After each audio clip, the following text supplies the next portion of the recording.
Olá, bem-vindo, Telespec. Sejam bem-vindos a mais um episódio do Pode Expor. Se você ainda não me conhece, é a sua primeira vez por aqui. Prazer, meu nome é Amanda Tobias e hoje eu estou aqui com mais uma mãe. Gente, a gente vai seguir naquela dinâmica, tá? De estar dando voz às mulheres mães. Estou hoje com a Andressa. Andressa Silva, ela nasceu no Paraná, no interior do Paraná.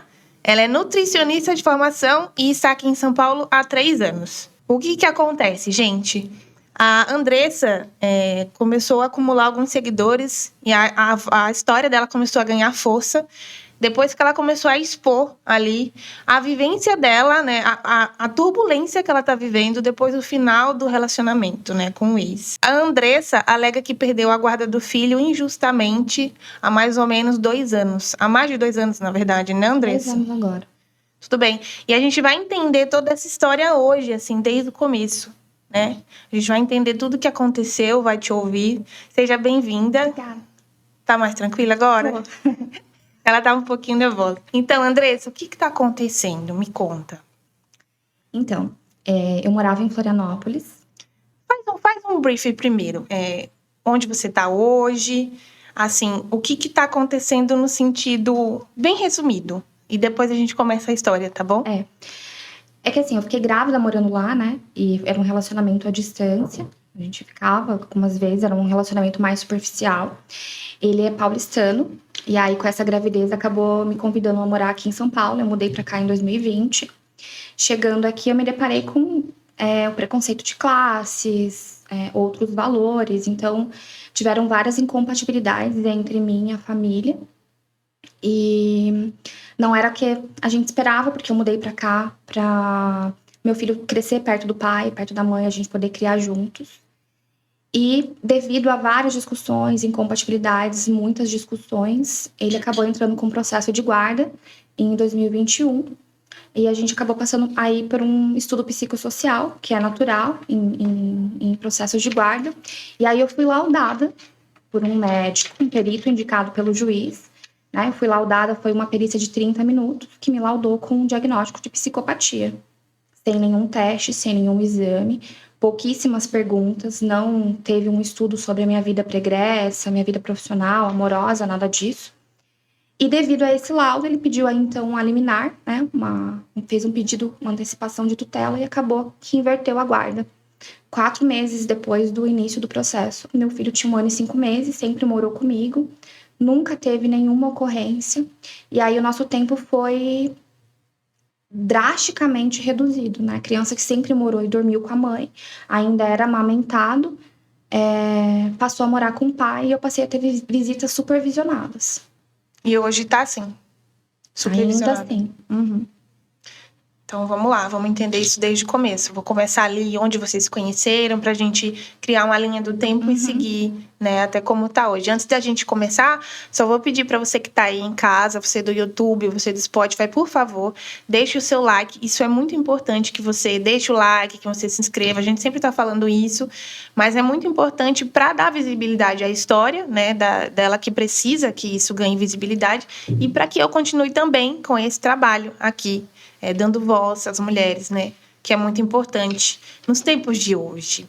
Então, me conta, onde vocês se conheceram?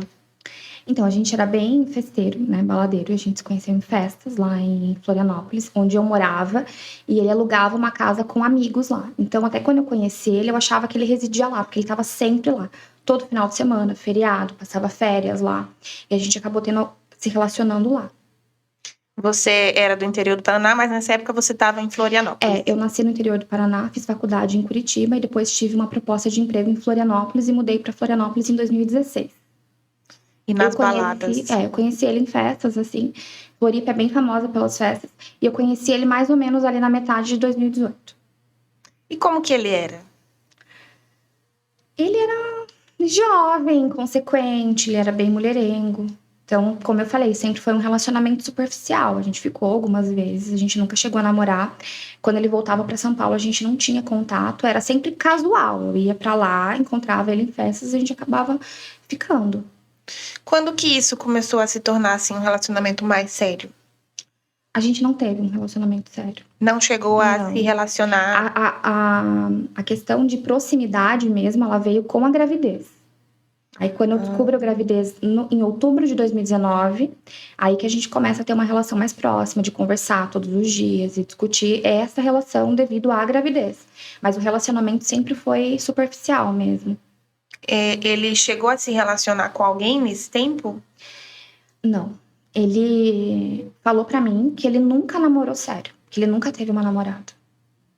Entendi. Porque, né, é importante a gente saber disso. Mas, assim, houve algum sinal nesse período que vocês estavam juntos como os namorados ali, casualmente? Algum sinal de alguma coisa que te deixou ali sobre o caráter? Alguma coisa nesse sentido?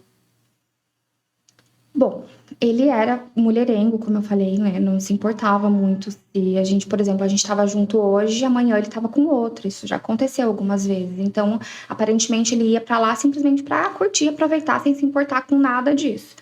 E, obviamente, eu me questionava, assim, né? Que tipo de pessoa ele era. Mas, como a gente nunca tinha cogitado um relacionamento sério, a gente não tinha essa coisa de afeto, né? Paixão, digamos assim. Não era um problema, digamos assim, pra mim, porque eu não tava tão envolvida com ele. Mas se eu tivesse, com certeza seria um problema. Ele tinha quantos anos nessa época? Eu acho que ele tinha 29. 29. E você? Também. A gente é da mesma idade. 29 já era pra ele ter sossegado. 29 anos já é uma idade que a gente tá ali pensando, né, sobre a vida. E aí, você engravidou? Você sempre quis ser mãe? Sempre quis. Sempre quis ser mãe. Mas assim, claro, eu almejava namorar, me casar, planejar um filho, né? Mas aí, fiquei grávida. E a gente teve um relacionamento em outubro. Eu descobri no comecinho de novembro que eu tava grávida. E a partir dali, eu já me via mãe, assim. Você sempre quis ser mãe, mas não naquela situação? Não naquela situação. Essa situação é assustadora, né? Quando você se viu grávida, você ligou pra ele, falou com ele? Assim que eu fiz o teste, eu falei, meu Deus, eu não acredito que eu tô grávida dele. Porque, pra mim, ele era muito imaturo. Então, uma pessoa namoradora, né? Vive em festa, não tem uma responsabilidade, vive de mesada do pai, né? Os pais fazem tudo, não tem uma responsabilidade. Eu fiquei muito apavorada. Eu falei, ele não vai ser pai, né? Eu vou conseguir alguma coisa dele, talvez na justiça, se eu quiser. Então, eu fiquei bem preocupada. Mas no mesmo dia que eu fiz o teste, eu falei com ele. Liguei pra ele, a gente conversou. E ele foi muito calmo. Ele falou pra mim, tá, já fez o teste? Fiz. Falei, amanhã eu vou fazer um de sangue. Ele, tá bom. E aí, na mesma hora, ele me mandou um site de aborto. Então, assim, não foi a primeira vez que ele recebeu uma ligação nesse sentido. Só pela calmaria dele. Eu, desesperada, chorando, nervosa, e ele muito calmo. Conversou comigo, falou que tudo bem, então amanhã faz o teste de sangue, você me avisa. Mas logo em seguida me mandou um site de aborto, de uma clínica. Como se ele já conhecesse aquela clínica?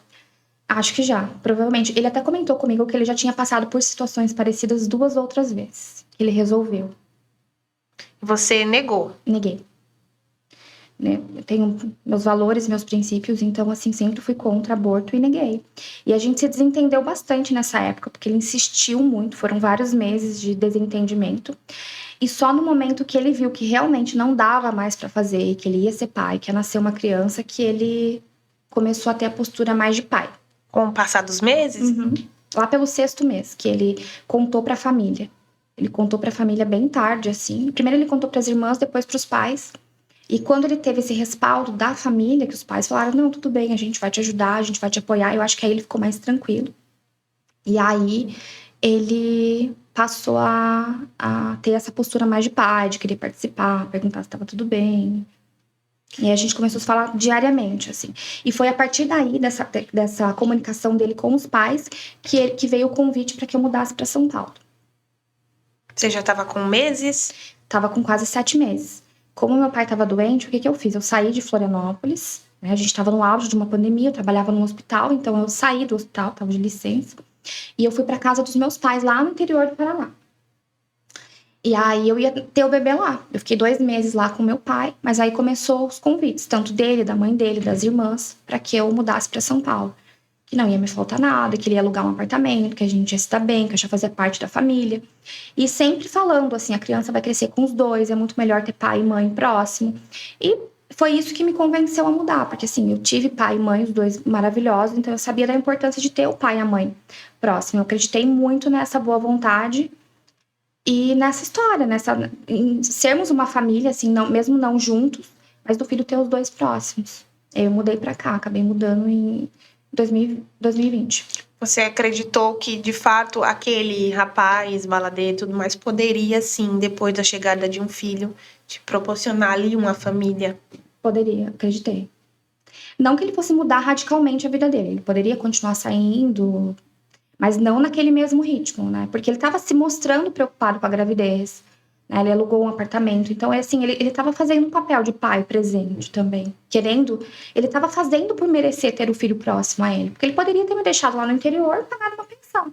Mas ele estava... Mas assim, eu percebi que ele não foi dele que partiu essa ideia, e sim da família, que queria um neto próximo. Tipo assim, ela vai ter a criança lá no fim do mundo, como é que a gente vai visitar? Muito longe. Então, melhor trazer ela pra cá, já que eles tinham condições de me manter aqui, alugar um apartamento e me ajudar. Aí, com essa ideia que veio da família, ele abraçou essa ideia e acabou me convencendo a mudar. É uma família bem tradicional, assim? Sim, é uma família bem influente. Bem influente na região onde eles moram? Uhum. Entendi. Eles são conhecidos e tudo mais? Sim. Entendi. E aí você conheceu essa família? Eles te receberam? Foi o primeiro contato seu com essa família? Foi, eu não conhecia ninguém pessoalmente. Assim que eu cheguei em São Paulo, aí a gente combinou um almoço na casa dos pais, que moram no interior aqui em São Paulo, aqui pertinho. E aí me trataram muito bem, eles são pessoas educadas, assim. Mas foi com o tempo que foi surgindo essa coisa de diferença de classe e valores mesmo. Principalmente a diferença de classes, né? Como eu não sou da classe social deles, sempre teve essa coisa assim, ai, ela deu o golpe da barriga, ela é uma oportunista. Mesmo eu nunca pedindo pensão ou dinheiro, nada nesse sentido, eu sempre cuidei muito disso. Então, assim, ele alugou o apartamento que ele quis, no bairro que ele quis. Eu nunca dei opinião sobre isso justamente para me resguardar disso, né? Porque eles eram ricos, eu não. Então, já para eu não sofrer esse tipo de ataque, eu nunca fiz nenhuma exigência. Mas ainda assim, eles começaram algumas falas nesse sentido. Então, você chegou lá, se deu com esses comentários preconceituosos. Você conseguiu, assim, finalizar o restinho da sua gravidez tranquila? Ou realmente foi algo que começou a te incomodar? Foi muito incisivo? O final da gravidez, a única coisa que me incomodou foi a história do parto, porque eu não tinha nenhum sinal de parto normal, apesar de querer ter um parto normal. E eles insistiram muito pra ter parto normal. Assim, mas ninguém vai cuidar de você, a sua mãe tá cuidando do seu pai, cesárea vai ser pior. Então isso me incomodou, porque eu esperei até eu tive o bebê com 41 semanas, porque ele já tava com a placenta, já tava com cálculo de cálcio, tinha pouco líquido amniótico, porque assim, foi até o final mesmo. E eu me senti pressionada a ter normal, sabe? Ninguém vai cuidar de você, você precisa ter normal. Eu senti essa pressão. Então isso me incomodou um pouco, mas foi cesárea, foi uma cesárea de emergência, foi uma correria no final, mas deu tudo certo, graças a Deus. Mas essa questão do preconceito mesmo, ela passou a surgir na convivência depois do nascimento, porque ali, quando eu tava grávida, era um contato menor. Eu via de vez em quando, falava por telefone ou WhatsApp. Mas quando a criança nasceu, foi quando eles me convidaram a passar finais de semana lá. Ou alguns dias, né? Como eu falei, a gente estava no auge de uma pandemia. Meu filho nasceu em julho de 2020. Tava tudo fechado, era fase emergencial em São Paulo, tava tudo fechado. Então eu passei algum tempo ali, temporadas ali na casa dos avós paternos. E foi nessa convivência que eu comecei a me sentir assim um peixinho fora do aquário, né? Eu sentava para jantar ou almoçar, ninguém conversava comigo, eles falavam entre eles, coisas deles, né? Então foi aí que eu fui me sentindo mais constrangida, assim. E era bem diferente, né? A sua vivência lá com seus pais você sempre morou com seus pais lá e de repente você se viu nessa outra situação. Como que ficava seu emocional nesses dias? Então, porque assim, eu sentia que eram algumas coisas de propósito que o avô falava, sabe? Ele não era uma pessoa ignorante, muito pelo contrário, uma pessoa inteligente. Então, ele me fazia perguntas, por exemplo, uma pergunta assim, onde você mora, na casa dos seus pais, vocês dormem em quarto? Então, assim, eram perguntas que eram pra me constranger, sabe? Não fazia. Essas perguntas, assim, ele fazia. nesse nível? Fazia. Tem quarto na sua casa? Então, assim, sabe, tentando me constranger mesmo. Eu respondia, sempre ignorei, mas por dentro eu pensava, gente, qual a necessidade, né? Sempre perguntando, assim, onde eu estudei, quantas línguas eu falava, quantos países eu conhecia. E realmente, culturalmente, eles são muito mais ricos que eu, porque eles têm melhores condições. Então, ele sabia disso, ele fazia pra me constranger mesmo, era na maldade. Mas eu ficava chateada, mas eu levava aquilo ali numa boa, né? Eu tava ali, enfim, não era o que eles esperavam pro filho. Eles esperavam que o filho casasse com alguém na classe social deles, aquela coisa. Aí tava eu ali e, de repente, eles tinham que me aceitar. E eles me aceitavam ali porque eles queriam estar perto do neto, que naquele momento era recém-nascido e precisava da mãe. Você ficou meio que uma incubadora ali, né? Um chaveirinho ali, mas a intenção era ficar perto do meu filho, não de mim. Assim, eu nunca fui bem-vinda, acolhida. Eles me tratavam com educação. Não tinha essa questão de afeto, acolhimento. Aquele carinho, né? Não, era uma questão superficial mesmo. E vocês como casal, como vocês estavam, assim, no comecinho da gestação, no finalzinho da gestação, quando o neném nasceu? Como que ficou? Depois que eu mudei para São Paulo, a gente nunca mais se relacionou. Virou uma relação de amizade mesmo, assim, de parceria. E eu achei que ia dar certo, porque ele era querido, ele era solícito no início. Sim. Mas nunca mais nos relacionamos. Nunca mais. E você queria viver isso? Não, eu não mudei pra cá esperando isso. Eu mudei pra cá pensando em ter uma família, mas assim, se a gente não vai ter nada junto, tudo bem. Desde que a gente se dê bem e a criança cresça perto dos dois. Eu não mudei com essa expectativa de família, até pelo histórico que ele tinha, né? Então, assim, era jovem, tinha todo aquele histórico de ser livre, independente, responsável. Obviamente, ele não ia se casar. Então, eu não mudei com essa expectativa. E como que foi os avós? Eles ajudavam com a criança? Alguma coisa assim? Eram participativos? Eles mandavam mensagem. A avó, as irmãs sempre mandavam. Tá precisando de alguma coisa? Pareciam solícitos nesse sentido. Mas quando eu tava lá, mesmo na casa dos avós, pra eu descansar, quem cuidava do meu filho era eu. Eu ficava sempre com a criança. E eles nunca me visitaram. Eles nunca conheceram o apartamento que o pai do meu filho alugou pra mim, em São Paulo. Então, até no início do processo, eles falam assim... nós passávamos horas no apartamento ajudando ela com comida, mantimentos. Isso nunca aconteceu, eles nunca me visitaram, nunca foram na minha casa tomar um suco, um café. Nunca me ajudaram com nada. Eu limpava a minha casa, cuidava do recém-nascido e fazia minha comida. Não tinha ninguém para te ajudar? Não, no início não. Nem pensaram, cogitaram essa possibilidade? Sua família de vir pra cá? Então, a minha mãe não podia vir porque ela estava cuidando do meu pai, que estava doente. E eu não tenho irmãos. Então, não tinha quem me ajudasse. E ali, quando meu filho estava mais ou menos com 20 dias, eu me queixei pra ele. Eu falei, nossa, eu não tô conseguindo mais. Faz 20 dias que eu não durmo. Eu tô pensando em ficar um tempo com a minha mãe. E foi aí que ele contratou uma babá que dormia uma vez na semana e uma vez no final de semana. E ele passou a dormir na minha casa 2 vezes durante a semana também. Então, teve essa ajuda, que me ajudou. Né? Melhorou.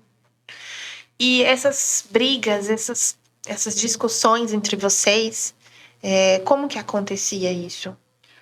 Então, o divisor de águas na nossa vida foi quando ele trouxe uma amiga minha, de Santa Catarina, para me ajudar. Né? Meu filho nasceu, 3 semanas depois eu perdi meu pai. Então, eu fiquei deprimida. E ele teve essa ideia de ligar para uma amiga minha e chamou ela para vir para São Paulo. Falou, vem para cá, a Andressa tá deprimida, ela tá cansada, vem fazer companhia para ela, vem ajudar ela. E aí, ela chegou aqui, cheia de mala e tal, me avisou que tava chegando, eu concordei, porque ela era uma das minhas melhores amigas, eu tinha até cogitado que ela fosse madrinha do meu filho, eu tinha um carinho muito grande por ela. E pela avó e pelo vô dela, que ela morava com os avós, foi criada pelos avós. A gente era muito próxima, ela me acompanhou mesmo desde do início da gravidez. Tudo que eu passei, assim, eu confidencializei a ela. E aí, já na primeira noite dela na minha casa, ela tava no quarto de visitas e ele tava dormindo na sala pra me ajudar na madrugada com a criança. A gente já tava tendo essa rotina de ajuda. Eu vi ele saindo do quarto dela na madrugada. Aí... Como a gente acorda de 3 em 3 horas pra amamentar, eu voltei a dormir, fiquei meio indignada, não falei nada. No outro dia, enquanto ela foi tomar banho, eu mexi no celular dela. E foi aí que eu peguei várias conversas desrespeitosas, né? Trocas de fotos, assim. E aí foi o divisor de águas. Aí eu brigo com ela, expulso ela da minha casa, eu brigo com ele. Porque pra mim ali não foi uma traição dele, no sentido namorados. Mas foi uma falta de respeito comigo, porque eu tava de resguardo, eu tava de luto do meu pai, eu tava extremamente cansada, vulnerável e sozinha.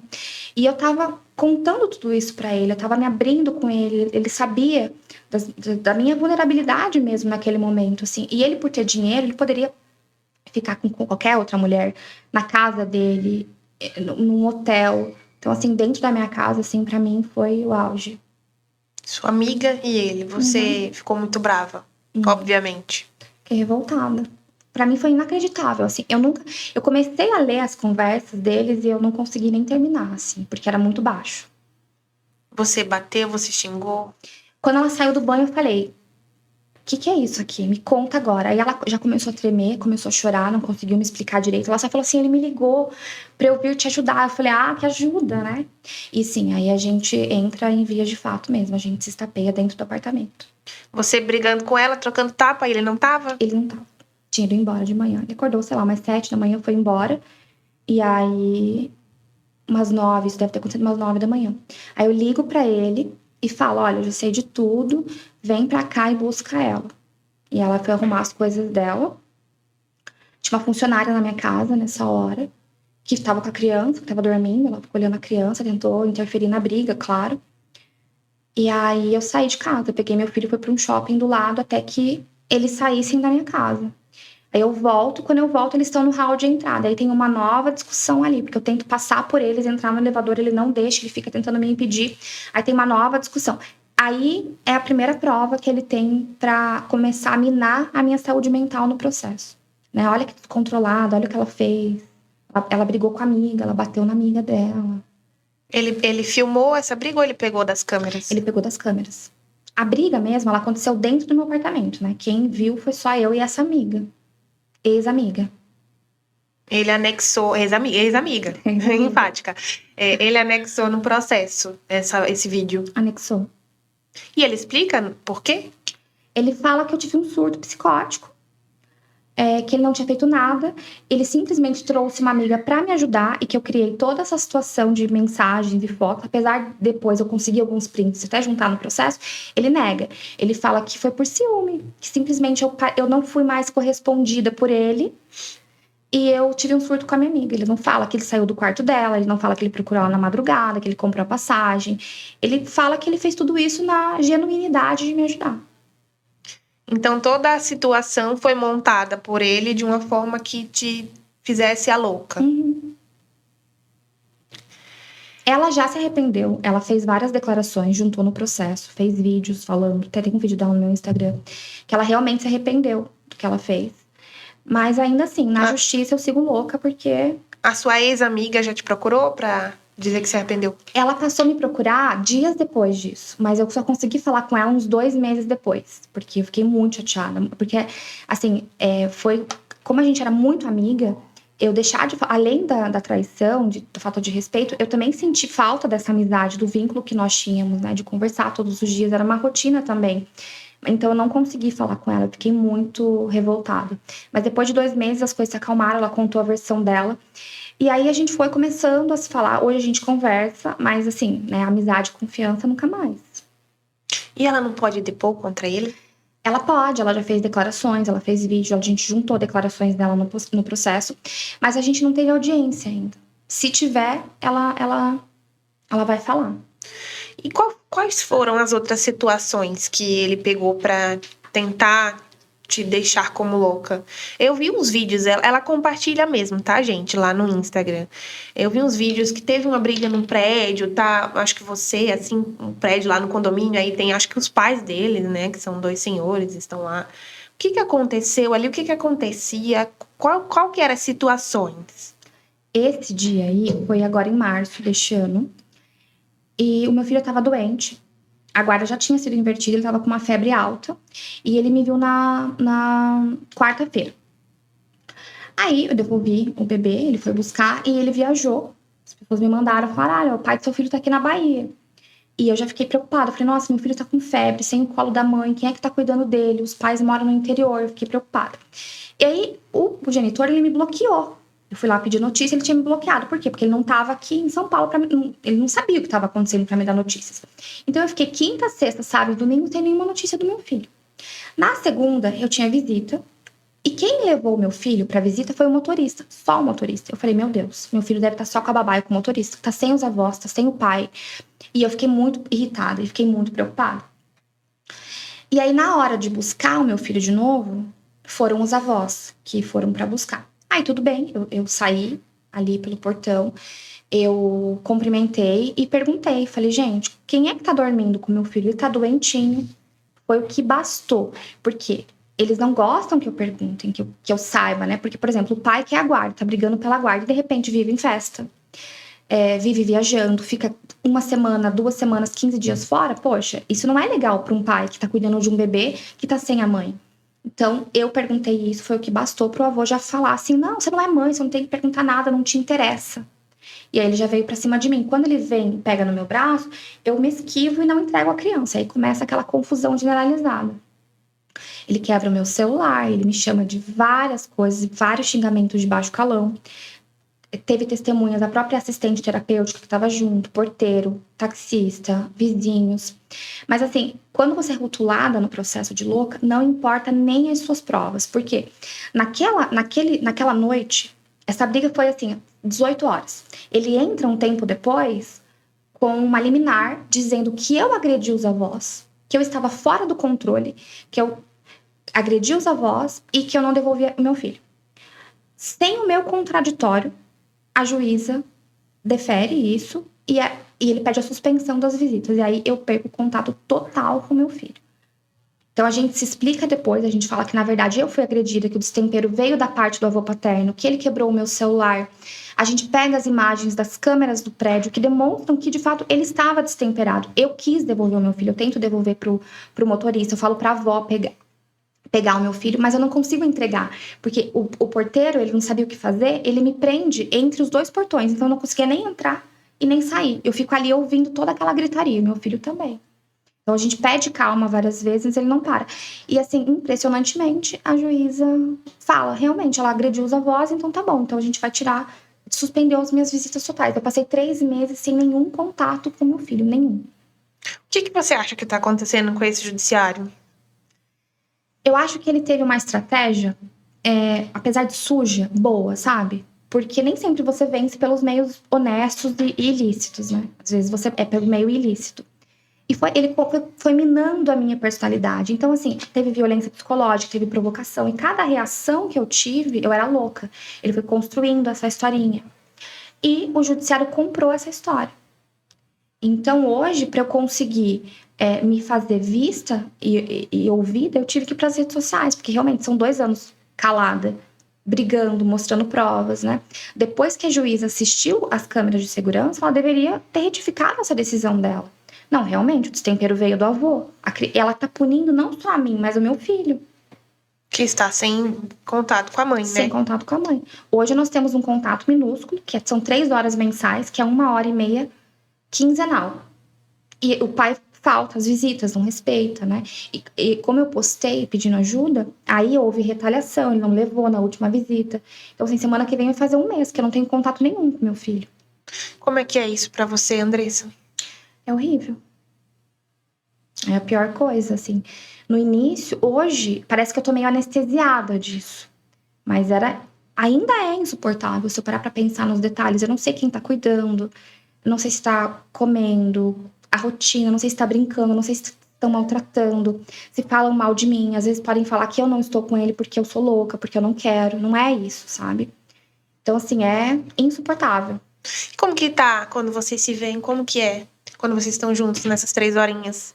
Ele parece feliz? Ele quer ter vínculo com você? Ele vem correndo, assim. O lugar que eu vejo, eu posso tirar uma foto ou outra, mas não posso filmar, não posso ficar com o celular ligado. Mas ele vem correndo. Assim que abre a porta, ele vem correndo, pulando no meu colo. E é muito gostoso. Ele me reconhece como mãe, ele pede pra ficar mais tempo, às vezes não quer ir embora. Aí, como é uma visita supervisionada, às vezes precisa da interferência da pessoa pra falar: não, papai chegou, veio te buscar, você vai ter que ir agora. É muito doloroso, porque ele fala: eu queria ficar mais com a mamãe, mas não pode, né? Então, ele tá começando a ter esse entendimento de que nosso tempo é muito limitado. Ele verbaliza isso? Ele verbaliza. Esse querer. Aham. Ele fala, quero brincar mais com a mamãe. Ai, mas não dá tempo, né? Assim, ele fala que quer e ele mesmo já corrige que o tempo tá acabando, assim. Ele tá aprendendo isso. Isso é muito cruel. Uhum. E vamos voltar, que a gente parou lá. O neném nasceu, você começou a conviver com a família, começou a ter aquelas piadinhas e tudo mais. E quando que você viu que estava insustentável? Tipo assim, essa relação dos pais dele. Quando que começou os processos, essa batalha judicial? Então, quando teve essa briga com a minha amiga, a relação que eles tiveram, a família, eu procurei a família. Eu falei, olha, aconteceu tal coisa, tô chateada, acho que vou passar um tempo na minha mãe, penso que cogitei ir embora. E a família, ao invés de sentar e resolver o problema, não. Eles ficaram totalmente do lado do filho, passaram a mão na cabeça dele. E aí, quando eu falo que eu vou passar um tempo na casa da minha mãe, ele vai me visitar. Ele fala, vou visitar o meu filho. Eu falo, tudo bem. E o que ele faz? Ele me tranca pra dentro do apartamento, num descuido meu, ele me tranca dentro do apartamento e sai com a criança. Meu filho tinha 1 mês. Sério? Ele me tranca dentro do apartamento. Eu chamo a polícia, eu chamo um chaveiro e ligo pra mãe dele. Eu falo assim, o genitor me trancou dentro do apartamento. Aí ela manda o motorista ir lá abrir, porque eles tinham cópia da chave. Ele me liberta, né, 2 horas depois.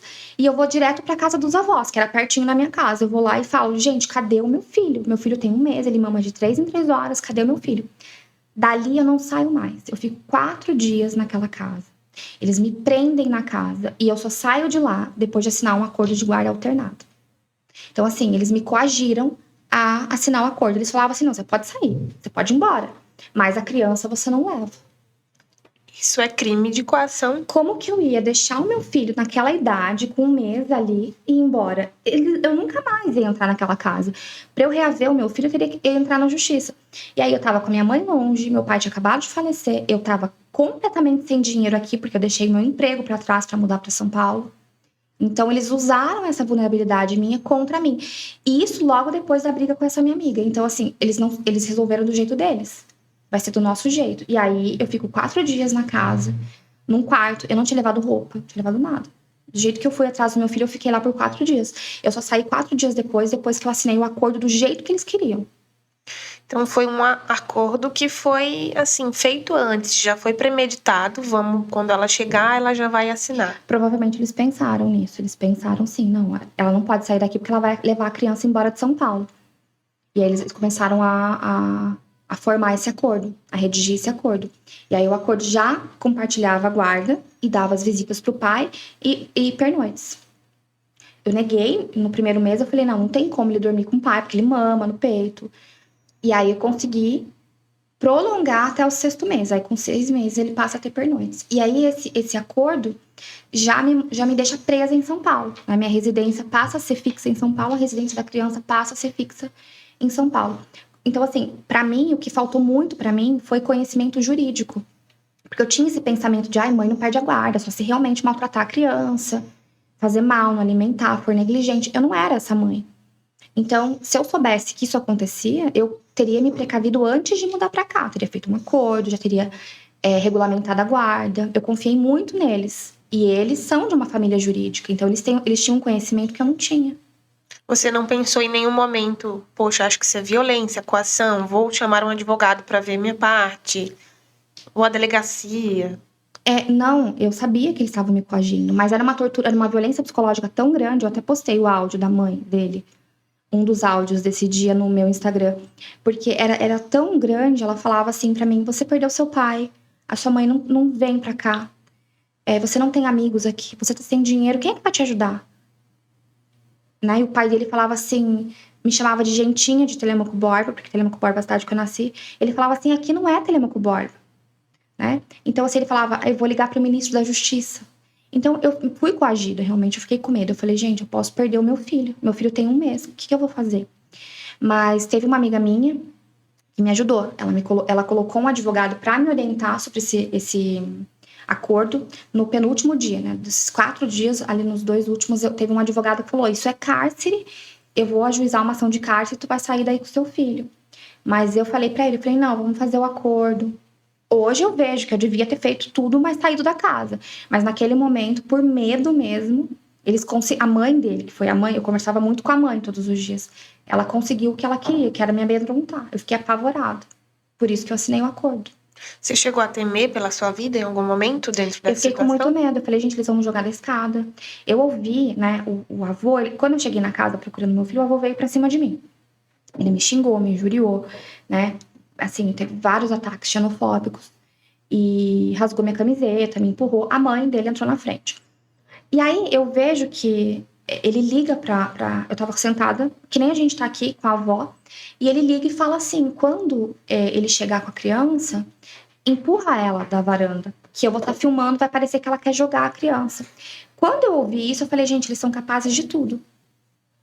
Nossa, é muito bom você trazer relatos assim, porque a gente consegue ter dimensão da coisa, Exato. sabe? Da perversidade, da maldade, né?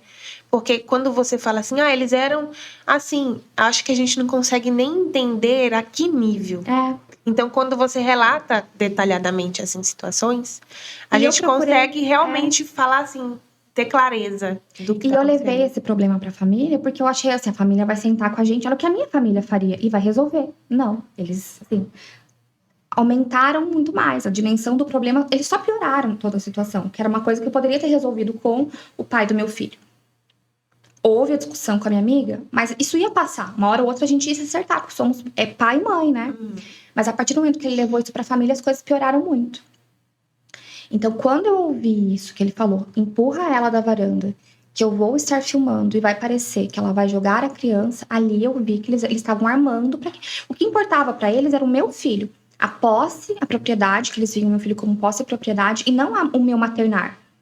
A criança precisa da mãe, ela é a mãe, a criança precisa ser amamentada. Isso não importava, importava que o neto era deles, que o filho era dele, era isso.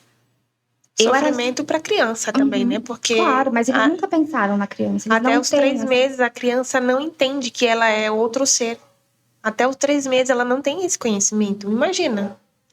Sim, tanto é que quando a gente às vezes estava almoçando, a criança chorava. Ele podia ficar meia hora balançando. Era eu pegar a criança silenciava no mesmo momento. Porque tá acostumada, saiu do corpo da mãe, o batimento cardíaco da mãe, respiração da mãe, o cheiro da mãe.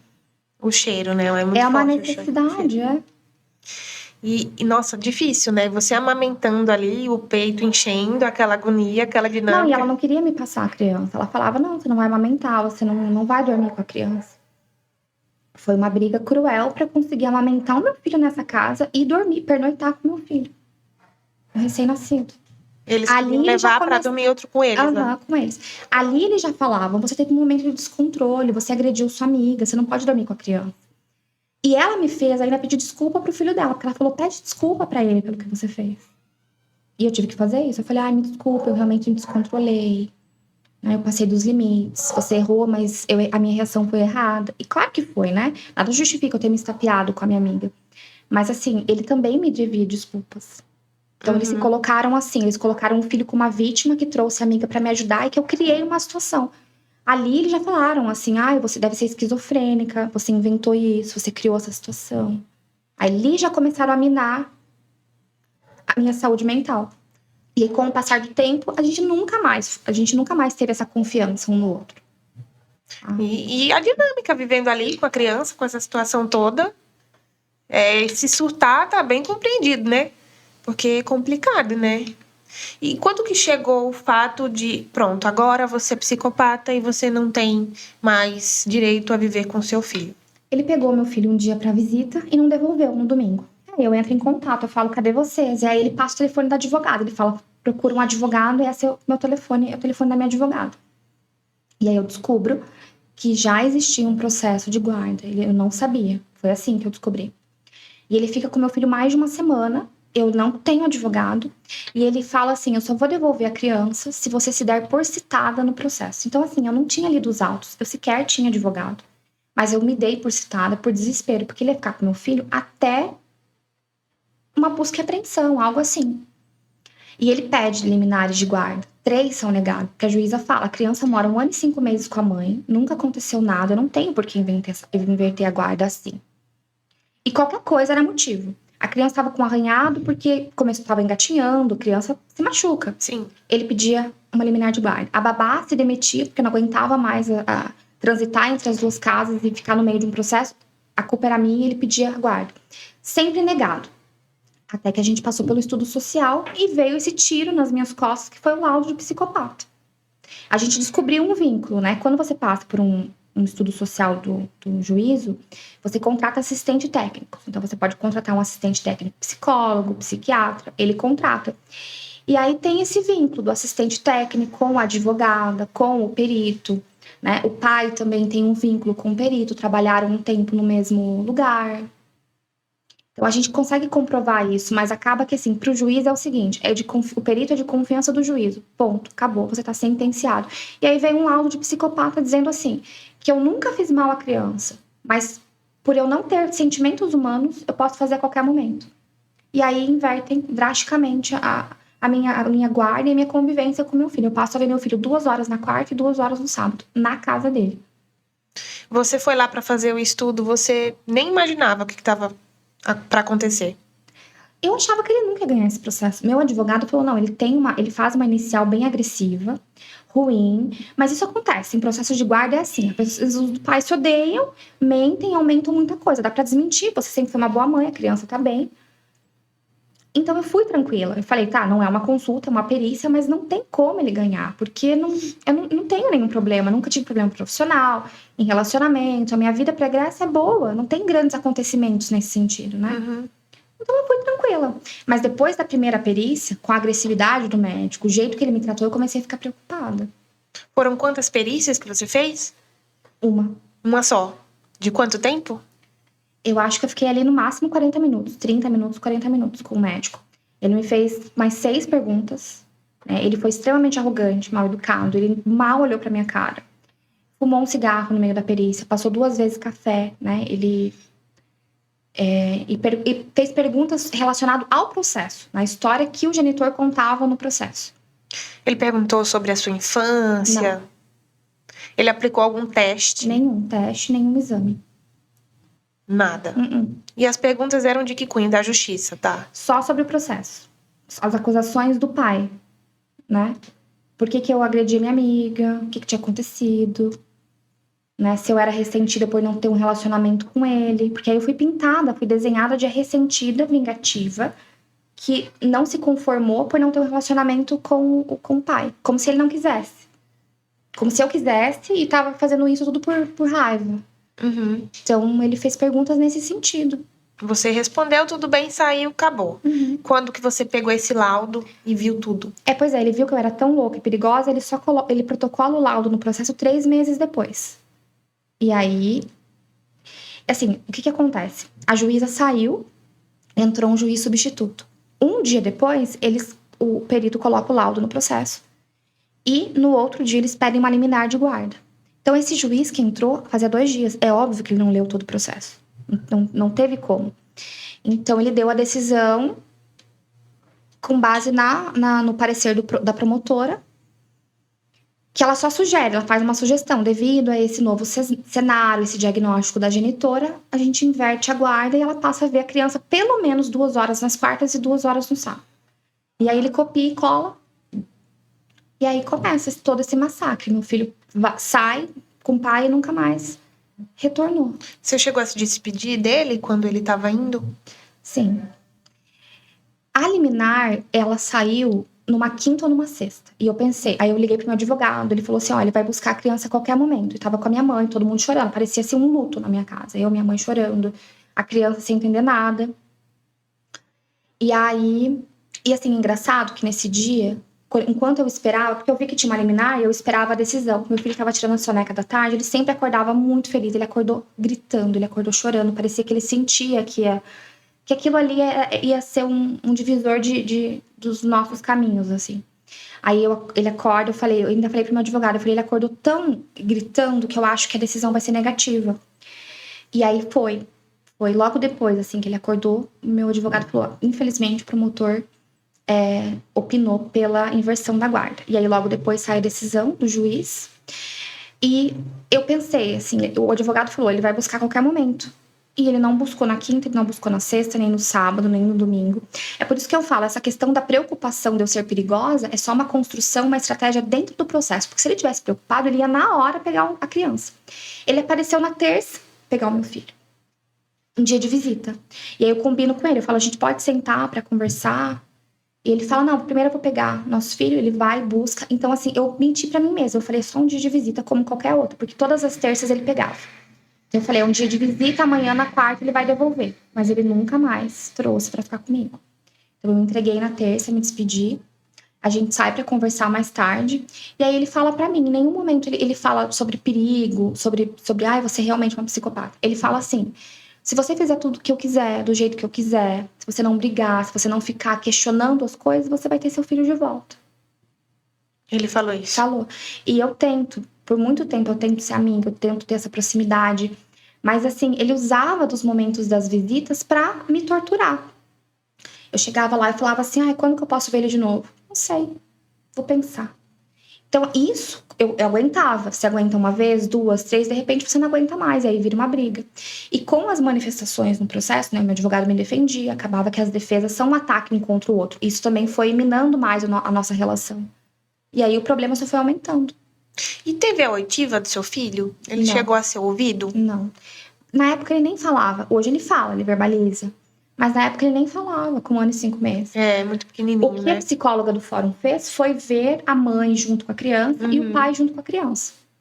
Mas aí ela escreve que tem afeto com ambos, que a criança se sente seguro com ambos. Saiu favorável para os dois.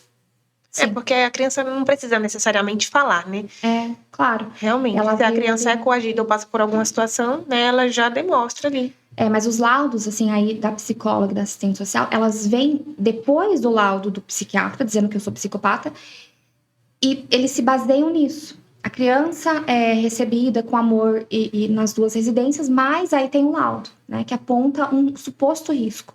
Então, elas se baseiam nesse laudo. Você fez alguma denúncia contra o médico? Fiz. O psiquiatra? Uhum. Foi feita uma denúncia no CREMESP, ele se defendeu, ele defende o laudo, né? Ele não retificou esse laudo, ele defende o laudo. E ele não apresenta as provas? Olha aqui, eu fiz teste e tal. Ele tem uma escrita péssima, ele escreve muito mal e ele defende o laudo com base na alegação do genitor no processo. Ah, porque ela brigou com a amiga. Ah, porque ela fez coisa. Ah, porque nessa briga com a amiga o filho estava no apartamento. São esses sentidos, não tem muito assim sobre a minha vida, sobre a Andressa, sim sobre o que foi contado no processo. E não tem teste, não tem exame, não tem nada. E aí, dentro do processo, é um processo que está parado, né? Ele se defendeu e a gente tem lá a manifestação, mas tá parado. É devagar, né? Mas dentro do processo, como aí eu desenvolvi depressão, claro, porque eu fiquei afastada do meu filho. Hoje eu tomo medicamento para depressão. E aí eles começaram a questionar, mas como ela pode ser psicopata se ela tem depressão, né? Porque o psicopata não tem sentimentos de ansiedade, tristeza, angústia, que são sentimentos que a depressão tem. E aí eles começam hoje a tirar do psicopata e começam a tentar me enquadrar em bipolaridade, em borderline. Aí eu fui ler sobre esses transtornos também. E eu vi assim, que nada impede você maternar se você for bipolar ou borderline. Tem mães que têm esse transtorno, são ótimas mães, não tem nada a ver. E eu já passei por vários outros profissionais. Vários. Eu passei por profissionais peritos, psiquiatras, psicólogos. Todos falam, não há um transtorno de personalidade. Você faz a sua terapia pessoal e nada foi apontado nunca por nenhum Não. outro profissional além deste? Não, só o do perito. Foram vários, foram mais de 10 entre psicólogos e psiquiatras que eu passei. Fiz testes, fiz exame de Rorschach, várias coisas, teste de personalidade. Aquele testezinho com as manchas, você chegou a fazer? Cheguei a fazer, já fiz 2 vezes. E não, ele não indicou nenhum transtorno de personalidade. Claro, tem uma coisa ou outra, tem um conflito interno, né, uma tristeza. Mas isso tudo diante do momento que eu tô passando. Claro, todo mundo tem, gente, conflito interno. Não tem esse, né? Só Jesus Cristo mesmo. Então, ela Nem tem... aqui ele dá mais. Ela tem conflitos internos. Como que eu não vou ter, né? Ainda mais diante dessa situação. Angústia, tristeza, revolta. Esse sentimento eu tenho mesmo. Mas não que seja um transtorno de personalidade. Eu só tenho esse transtorno dentro do processo. Na vida real, não tem. Nossa, mas também, vamos lá. se você for psicopata, você tá querendo algo. O psicopata, ele faz isso, ele tem um objetivo, né? Ele usa as pessoas, porque realmente ele não se relaciona com as pessoas, ele usa. Uhum. O que você queria? Qual é o seu objetivo? Vamos lá, que você é uma psicopata. O que você poderia querer deles? Então, não sei, porque eu larguei toda a minha vida pra trás, eu mudei trabalho, deixei amigos, toda uma rotina pra mudar pra cá, me dedicando ao meu filho. E eu nunca pedi nada, por mais que eles tentem me pintar no processo de oportunista, interesseira, agressiva, impulsiva, né? Eu fiz tudo pensando no meu filho. Eu não sei o que eu gostaria deles, porque acho que se eu fosse uma psicopata, eu nem teria me revoltado e brigado com eles. Eu teria me dado bem, não teria questionado. Eu teria, assim como eles tentavam me manipular, eu ia entrar no jogo deles. E não foi o que eu fiz, né? Quando eu via que tinha algo errado, eu falava, eu questionava. Em relação a essas coisas de exigir, querer algo, você fala que nunca quis, nunca. Em relação à pensão, você precisou brigar por isso ou eles foram solícitos? Quando eu mudei, eu cheguei em São Paulo em maio de 2020. Ele não pagava pensão. Ficou uma coisa boca a boca assim: se você precisar de alguma coisa, você me pede. Apesar de não ser o certo, justamente por eu cuidar disso, falar, eles vão me chamar de interesseira. Eles vão me chamar de oportunista. Vão dizer que eu dei o golpe na barriga. Eu não pedi pensão. Então ele ficou maio, junho, julho, agosto, sem pagar pensão. Ele passou a pagar pensão depois que o acordo foi feito em setembro, que eu fiquei presa na casa, foi feito um acordo. Aí o advogado que me ajudou falou: não, ele vai ter que pagar um valor. Ele ofereceu R$1.000 e depois ele passou a pagar 2.000 de pensão. Isso é o quê? Irrisório para o que ele tem de patrimônio hoje? Totalmente. Não, o advogado até falou pra mim: a gente vai pedir 10.000 de pensão. Até a gente tá junto essa conversa no processo. Eu falei: não vou pedir 10.000. É porque assim, a gente precisa trazer as realidades, né? Para alguma mulher, R$1.000 de pensão é bastante coisa, né? Para alguns pais ali. Mas a gente não sabe de fato como que é a realidade dessa família. Eu tô escutando aqui, Não, mas eles eu... são milionários, assim. Mas como eles já pagavam meu apartamento e tinha essa diferença de classe, eu realmente cuidava desse lugar que eu tava, né? Pra não ser taxada mesmo de oportunista. Mas ainda assim não adiantou. Então, meu advogado falou: a gente vai pedir 10.000, você largou o seu emprego, você deixou tudo pra trás, você não tem nada aqui. E eu falei: gente, eu não vou pedir 10.000, não vou. Aí a gente faz uma proposta de 5, ele não aceita e acaba que ele paga 2. Acaba pagando 2, eu acabei aceitando. Então, assim, o interesse, ele poderia pagar muito mais. Você aceitou 2 e tava 2 até quando você tava com a criança. Uhum. Até a inversão da guarda. Mas aí você fala que eles são milionários. Complicado, né? Ele poderia pagar muito mais, mas aquela coisa, né? Se eu precisasse de alguma coisa, do meu filho precisasse de alguma coisa, provavelmente ele ia dar. Então, assim, eu também cuidava disso de não parecer. Eu me importava com isso na época, de não parecer uma oportunista. Eu aceitei aquilo ali, porque a minha preocupação realmente nunca foi o dinheiro. Porque se eu quisesse o dinheiro dele, eu teria ficado lá na minha cidade e pedido uma pensão de lá. Ele era obrigado a pagar, né? A custear metade de uma moradia, o que fosse para criança. Ele tinha a vida dele continuava, ele viajava muito e a sua tinha meio que parado ali naquele período da maternidade. Como que foi? Vocês conseguiam, você e seu filho, também passear? Eu não conhecia ninguém em São Paulo. Ninguém. Sua família toda lá, né? A minha vida parou totalmente. Me dedicava a ele, assim, e a dele era auge de uma pandemia. Então eu não sei direito. Eu fiquei sabendo que ele dava muita festinha em casa. Fazia festa em casa, chamava os amigos pra ir pra casa dele. Até teve uma vez que ele me chamou. Ele falou: você quer vir conhecer minha galera, minha turma? Eu falei: tudo bem, eu vou. Mas ele convidava, eu acho que muito porque os amigos falavam: traz ela pra cá, ela fica sozinha no apartamento com a criança, você dando festa. Aí eles combinaram de fazer alguma coisa, uma jantinha. Mas assim, ao mesmo tempo que ele chamava, meia hora depois ele ligava e falava assim: mas tá muito frio, você não acha que tá muito frio pra vir com a criança? Então eu sentia que ele tava desconvidando, assim. Ele convidava por educação, mas na verdade ele não queria que eu fosse, então acabava que eu não ia. E você não conseguiu fazer amigos por aqui? Depois como que ficou? Sozinha numa cidade assim grande, porque São Paulo é grande, né? Não, no começo era eu, Deus e meu filho, porque era tudo fechado, nada, até os parques eram fechados, não tinha o que fazer mesmo, tinha que ficar em casa. Mercado, a única coisa que abria era um mercado ou outro ou uma farmácia. Aí depois eu comecei a trabalhar, comecei a atender, fui fazendo amigas, né? Aí teve amiga do Sul minha também que mudou pra cá, e conheci uma, conheci a outra, e assim foi. Hoje eu tenho uma rede de apoio bem legal aqui, tenho amigas de verdade aqui em São Paulo. Que bom, né? Alivia a carga. Muito. E eu acho que, como hoje eu tomo medicação também pra depressão, isso me anestesia um pouco. Porque no início da reversão da guarda, eu sofria muito mais. Eu ficava desesperada, era uma saudade insuportável. E é horrível falar, mas assim, você acaba acostumando com essa fala, com essa dor, acaba convivendo com isso. Mas no começo eu tinha crise de ansiedade, parava no hospital, precisava ser medicada. Fiquei dias de cama, né? Logo depois que ele foi tirado de mim. Isso também já vai desconstruindo aquele laudo lá, né? A gente vai comprovando, né, esse sofrimento. Os meus psiquiatras que eu passei, psicólogos, fizeram laudos e relatórios, juntei no processo. Então, a gente começa a desconstruir o laudo de psicopata, né? Mas como psicopata, se ela tá com depressão, ela tá sofrendo, tá tomando remédio, ela não tá bem sem o filho, né? Sentimentos de tristeza, angústia, coisas que o psicopata não tem. E aí, eles começam a minar para esse outro transtorno. E o seu filho deixou de conviver com você, foi morar na casa deles. E quem cuida hoje do seu filho? Você tem acesso ao dia a dia do seu filho, às consultas? Como que tá o seu filho hoje, você sabe? Não. Eu não tenho acesso a mais nada, assim, a atividades extracurriculares, natação, eu nem sei se ele faz mais. Não tem acesso à escola, ele não deixa. Se tem uma reunião, alguma coisa na escola, a escola mesmo marca horários diferentes. Então, eu não consigo ir, por exemplo, numa apresentação, não consigo. Pediatra, ele vai e leva, ele não me avisa.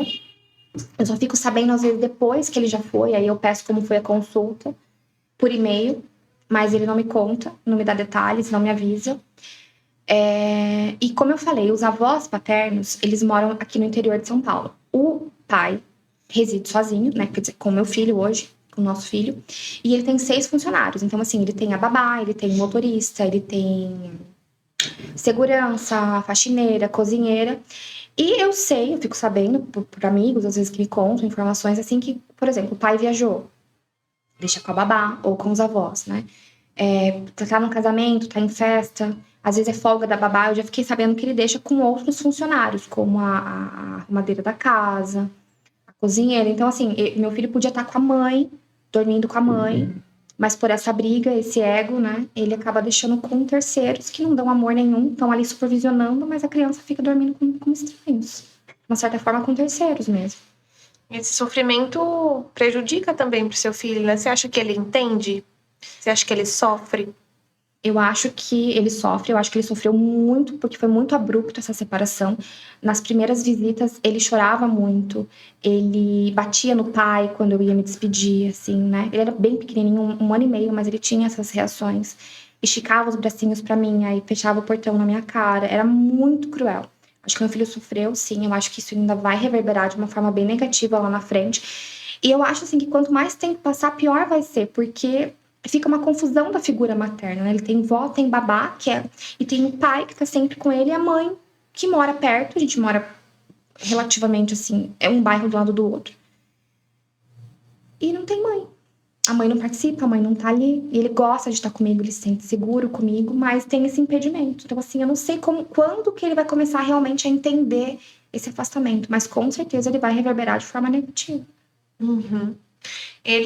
Quando você começou assim a expor essa situação toda, quando que você falou assim, eu vou para a internet? Igual eu falei lá no começo, hoje você já tem aí algumas pessoas que acompanham a sua trajetória, né, seu filho.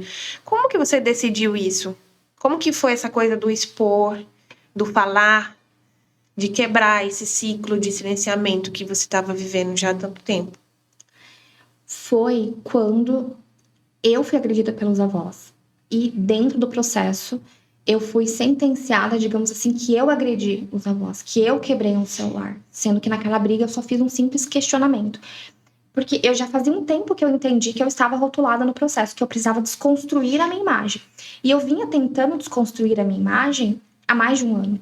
Mas foi ali, com esse afastamento, que eu fiquei 3 meses sem nenhuma notícia, sem ver o meu filho por 3 meses, foi ali que bateu um desespero. Eu falei, eu não sou ouvida, eu não sou vista. As minhas provas, eu coloco laudo, eu coloco prova, eu coloco declaração de pessoas e nada adianta.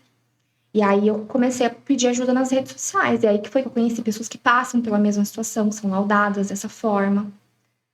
E é o que eu comento, assim, que São Paulo é muito caro. Os custos são muito altos. Os advogados aqui é muito caro. E foi assim que eu passei a pedir ajuda. No desespero mesmo de me fazer vista.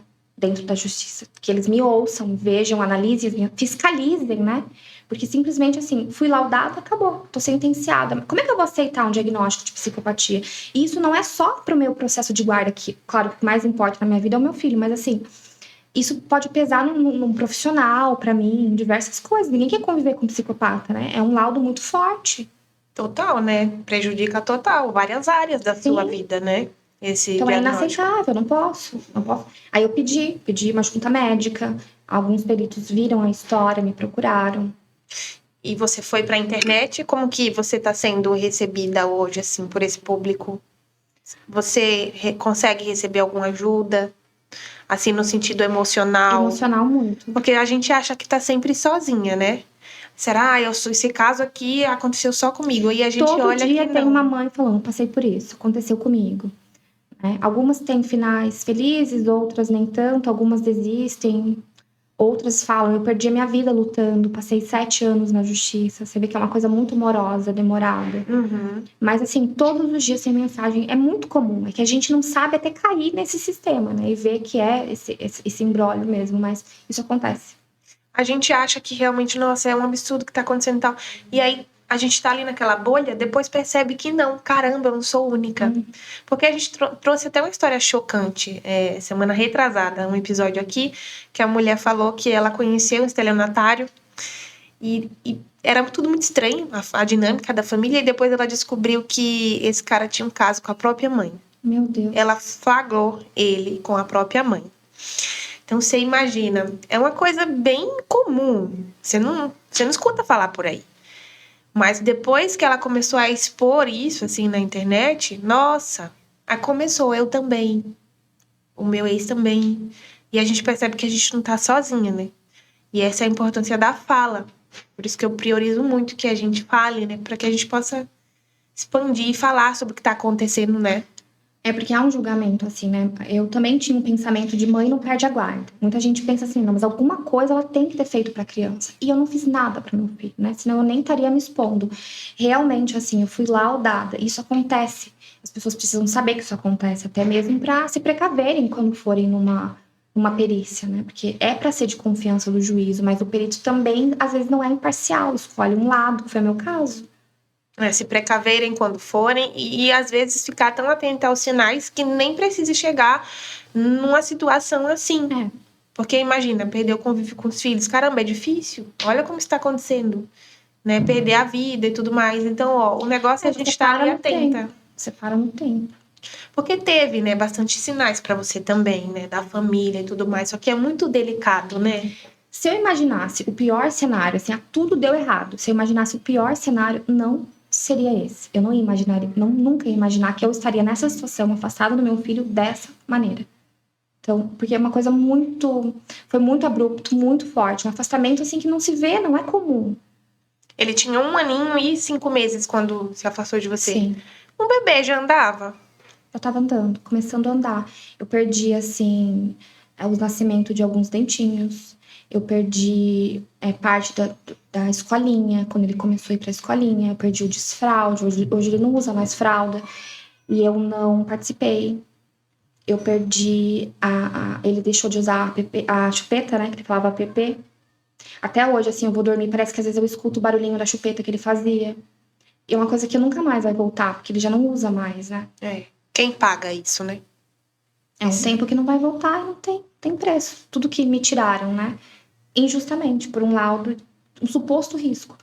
Ele coloca na conclusão, ela nunca fez mal ao filho, mas pode fazer a qualquer momento. Essa é uma previsão, sabe?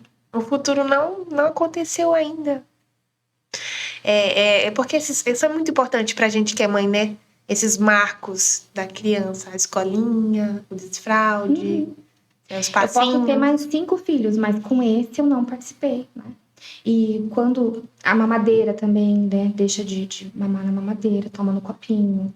Então, assim, os dentinhos, a criança fica chorosa, fica manhosa. Ela quer o colo da mãe, não importa. O pai pode ser o melhor pai do mundo, mas o colo da mãe é o colo da mãe. Sim. Então, eu não tava lá, né? Com um tombo que ele caiu, qualquer coisa assim pra acolhê-lo. E isso é o mais doloroso pra você de tudo isso? Que eu acho que essa foi a parte que você ficou mais tocada agora. São as memórias, né? Que você tem pra construir e que você perde. Um tempo que não volta, como eu falei, eu posso ter outros filhos, mas com esse eu perdi esses momentos valiosos. São momentos que não têm preço. Não tem preço. Realmente, o que define é isso, não tem preço. Nada vai pagar isso que você tá passando. Ainda que, sei lá, né? Eu acredito muito, assim, né, em Deus. Eu acho que a gente vai ter muitas memórias e muitas outras histórias para viver. Mas dessas histórias foi uma perda. Mas vocês têm a vida inteira pela frente, né? Falando nisso, como que tá hoje esse processo? Tem alguma esperança? Bom, eu luto hoje no processo para aumentar a minha convivência, que é muito pequena, né? Como eu falei, 3 horas mensais é, assim, muito cruel para um filho que eu coloquei no mundo, que eu amei. Amo, né? Ainda, mas amei desde o primeiro positivo. E a minha expectativa é poder aumentar essa convivência. Os relatórios das visitas têm sido sempre bons. E é isso. Para que com o tempo eu consiga ir desconstruindo esse processo que está viciado, que está contaminado, né? Que eu sou louca, que eu sou isso, aquilo, para que eu consiga a guarda. Seu advogado, ele consegue dizer se vai ser positivo? Olha, É que tá todo mundo esperando isso, tá? Você sabe, né? O pessoal tá ali, tá torcendo por você. a minha advogada, ela fala que eu sou vítima de violência processual, né? É uma briga muito desigual, né? Eu não tenho os mesmos recursos desse pai. Então, acaba que ele tem vários advogados, ele tumultua o processo, manipula. Então, assim, eu não gosto de ser pessimista, mas sendo realista com o meu processo, hoje, diante dessa juíza que não fiscaliza as minhas provas, que não lê os meus laudos, porque eu junto um laudo de um psiquiatra, ela fala que não importa, o que importa é o perito. Então, assim, né? Eu acredito que, infelizmente, assim, se continuar da forma que tá com essa juíza, ela já escolheu um lado. Ela já tem a sentença dela. Então, assim, eu luto muito para desconstruir isso, essa imagem de louca, provando com laudos, né? Provando que eu trabalho, enfim. Mostrando a minha vida e juntando esses relatórios e laudos médicos para tentar aumentar a minha convivência. Provar para a juíza que eu não sou um perigo pro meu filho. Isso é a importância de você vir para mídia alternativa, vir para, né, falar, né, falar. Eu pedi respaldo jurídico nas redes sociais, pedi uma junta médica, pedi que psiquiatras que pudessem me avaliar, psicólogos, e tô tendo esse retorno. Isso para mim é muito importante, porque um médico que me acompanha há mais tempo com testes e exames, isso tem que ter mais peso do que uma pessoa que ficou comigo 30 minutos. Com certeza. Andressa, de que forma o pessoal de casa que está assistindo pode te ajudar hoje, além de compartilhar, além de, enfim, gente, compartilhar, se inscrever? É importante, volta a bater nessa tecla para vocês não se esquecerem. Por favor, conto muito com vocês. Deixa o like, coloca o like aí, Antônio. Colocou, muito bem. Deixa o like, compartilha para que ganhe visibilidade. A gente pode te ajudar de alguma forma? Então, recentemente, eu fiz uma vaquinha na internet para me ajudar com as custas processuais, né? Para pagar advogados. Porque, além do processo de guarda, como eu expus a história, então ele entrou com vários outros processos também na área penal. Então, é um custo, assim, eu já paguei outros advogados que saíram, quando o processo começou a ficar complexo, eles me abandonaram. Então, tudo que eu tinha, eu acabei gastando com advogados. Entendi. Então, eu fiz essa vaquinha para tentar me ajudar, né? Para ter esse respaldo jurídico, assim, eu pretendo juntar um valor para conseguir quitar advogados e, obviamente, vou comprovar tudo, porque a minha única intenção é realmente pagar advogados. E pedir também peritos, né, psiquiatras, Sim. que quiserem me ajudar, me laudar, eu passo por qualquer avaliação. Tá disponível Tô aí. disponível para testes e exames. E vocês sabem, né, pessoal da PIS, os PISs aí são loucos pra conversar com a psicopata, assim, presencialmente. Então, muita gente vai querer conversar com você, porque eles querem estudar esse ser a fundo, né? E ela tá se disponibilizando. Se quiserem procurar psicopatia ou qualquer outro transtorno, né?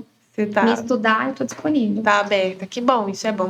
Vou deixar o link da vaquinha aí, tá, gente? Pra quem quiser ajudar, vai ficar na descrição. Assim como as redes sociais dela, vai estar passando também, que você compartilha bastante coisa por lá, né? Coloca vídeo, enfim. E aí, quem quiser te acompanhar a história do seu filho, consegue entrar nas redes sociais dela e tá tudo lá. Ok? Eu quero te agradecer por você vir aqui, confiar no meu trabalho, veio de tão longe, chegou aqui, falou. Muito obrigada, tá? Pela sua sinceridade, por confiar. Eu espero, assim, de verdade, que dê tudo certo. Por favor, gente, que dê tudo certo. A paz. Amém. Pela criança, né? Que, enfim, tá sofrendo também com toda essa situação ali. Temos uma criança no meio. Eu só quero paz, né? Eu quero ter um convívio com meu filho, assim como eu não quero afastá-lo do pai, eu quero que os dois possam ter o seu papel, que é fundamental na vida da criança. E eu agradeço muito também por ser ouvida, por conseguir falar. Não é fácil me expor também, né? Realmente, assim, é um pedido de socorro, porque se a gente pudesse resolver na justiça calada, eu acho que seria a primeira opção de todo mundo, né? Você aparecer, falar, acabar aqui indiretamente expor a situação, a criança. É difícil. É difícil, né? Mas tá tudo bem. Vai dar tudo certo. Eu espero que realmente fique tudo bem, gente. É o que a gente torce, tá bom? Amém. Muito obrigada. Vai dar tudo certo. Confie em Deus. Ele tá com vocês nesse processo. Amém? Digite aí amém nos comentários. Deixou seu like? Por favor, confira se você deixou se inscrever. Não esqueça. Obrigada e até a próxima. Tchau. Tchau.